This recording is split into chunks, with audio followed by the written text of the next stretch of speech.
Magandang umaga.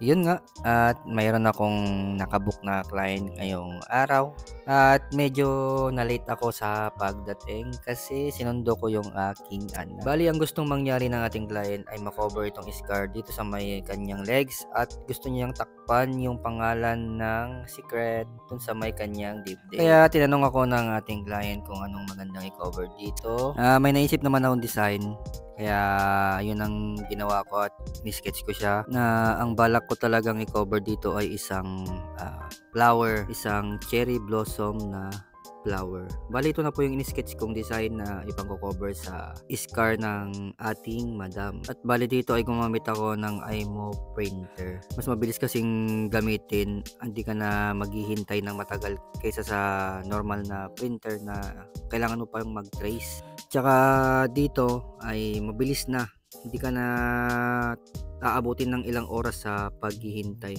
sa pagtitrace. Bali ito na po pala yung finished product mga boss ng cover up tattoo ng ating madam. O di ba napaka-solid.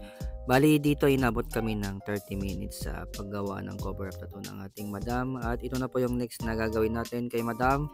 Bali ang gustong ipalagay dito ng ating madam ay Hiraya Manawari. Yun, ano kayang meaning nitong Hiraya Manawari at ito yung pinatato ng ating madam. Nakalimutan ko na kung anong meaning nito pero alam ko ay meaning talaga ng Hiraya Manawari. Yeah, yun, balik tayo sa tato ng ating madam. Bali, dito ko siya ilalagay na part sa may kanyang dibdib. Ay, yun no. Kaya yan, ito na yung finished product mga boss. A total of 20 minutes po. Yan, 20 minutes ko pong ginawa tong tattoo ng ating madam. Kaya yun, salamat.